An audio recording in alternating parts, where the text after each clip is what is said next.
Ada kembali pemirsa dalam IDX Market Opening. Kita ke top headline pada pagi hari ini. Bank Indonesia memangkas pertumbuhan ekonomi Indonesia menjadi 4,3 hingga 5,3% di tahun 2021.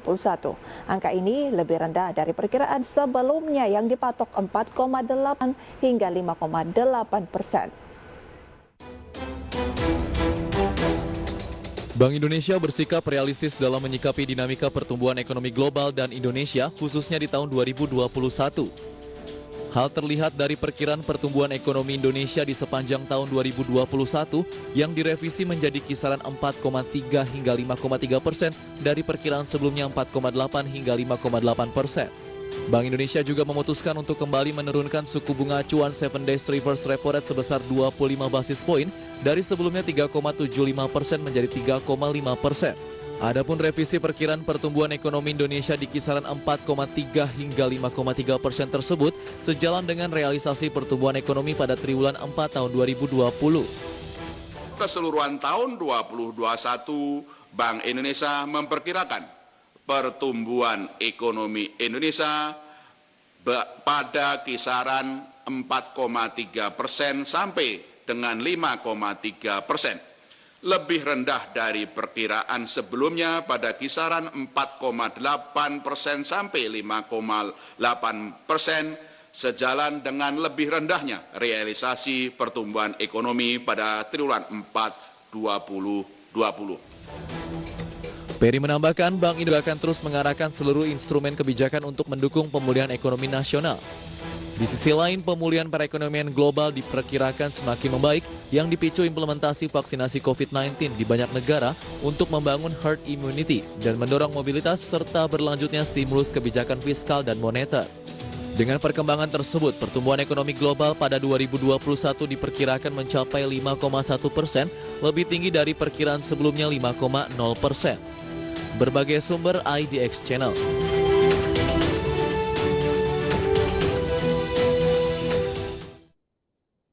Itu dia pemirsa ya, proyeksi pertumbuhan ekonomi 2021 dipangkas oleh Bank Indonesia. Sementara BI 7 Days Reverse Repo Rate atau suku bunga Bank Indonesia turun sesuai dengan ekspektasi dari market, tetapi IHSG-nya justru closing di teritori negatif. Langsung saja kita akan bahas pemirsa bersama dengan analis kami pada pagi hari ini, Bapak Stefanus Chandra Wijaya, Equity Analis PT Philips Sekuritas Indonesia. Pak Stefanus, apa kabar?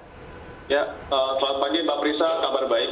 Terima kasih banyak untuk waktunya bergabung bersama IDX Channel, kurang lebih sejam ke depan ya. Pak Stefanus, mencermati dari sentimen dari dalam negeri terlebih dahulu begitu ya, harusnya kan sesuai ekspektasi dari market bahwa harusnya Bank Indonesia masih punya ruang untuk menurunkan suku bunga dan itu telah dilakukan kemarin.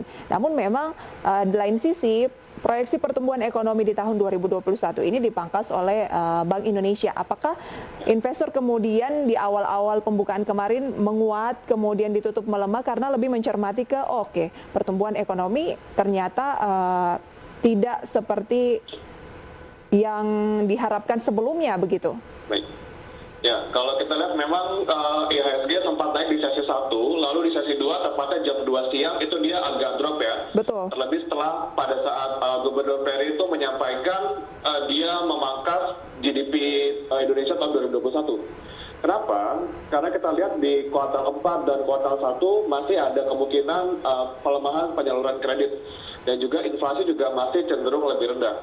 Nah, tapi kalau kita lihat di sisi lain, ini BI juga semakin akomodatif untuk memboosting perekonomian dengan cara memotong suku bunga dan juga memudahkan masyarakat untuk melakukan pinjaman pada saat membeli kendaraan bermotor dan juga untuk bidang properti sendiri. Kita lihat pemerintah BI sendiri meningkatkan nilai LTV ke level 100%. Jadi untuk stimulus perekonomian. Iya, kita lihat stimulus perekonomian kan sudah cukup banyak yang terus ditambahkan juga oleh pemerintah dan Bank Indonesia.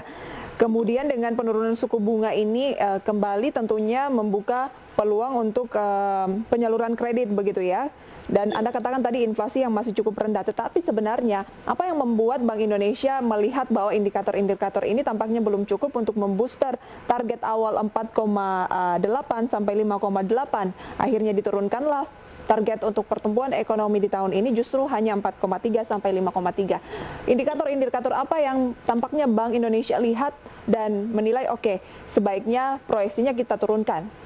Baik, kalau kita lihat dari konsumsi masyarakat masih cenderung rendah ya. Terlihat dari Consumer Price Index yang masih cenderung rendah di bulan Desember kemarin.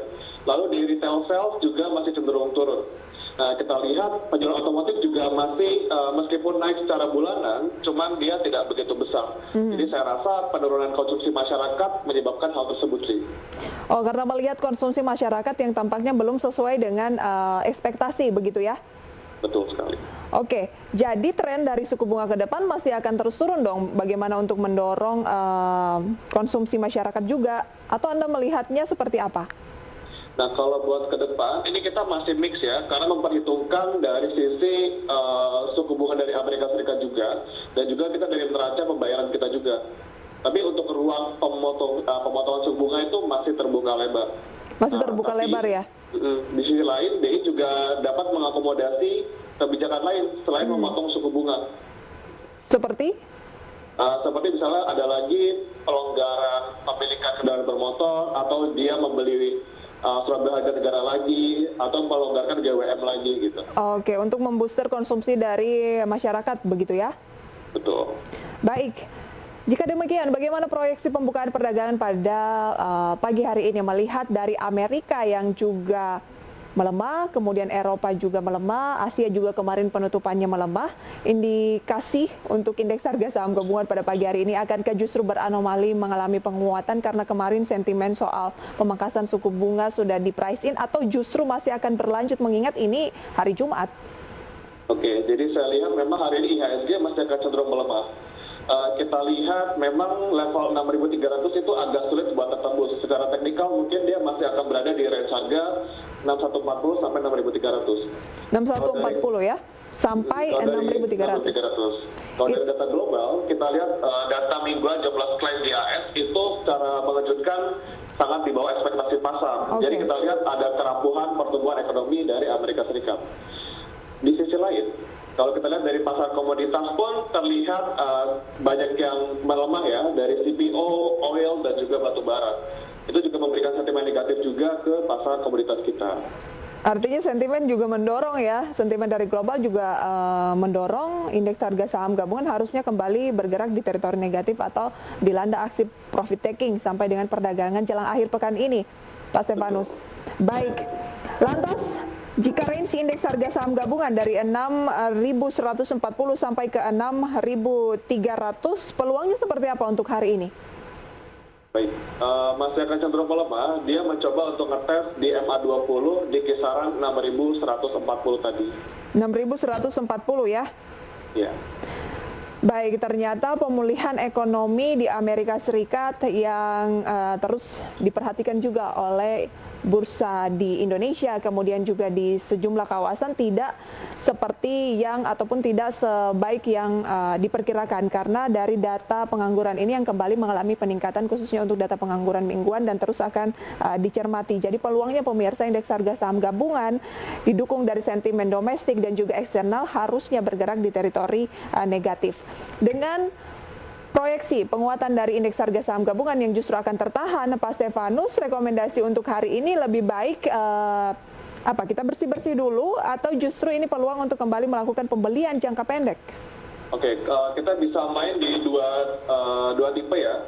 Kalau kita lihat komoditas kebanyakan melemah, cuman dari timah dan nikel itu menguat sekitar 2% lebih.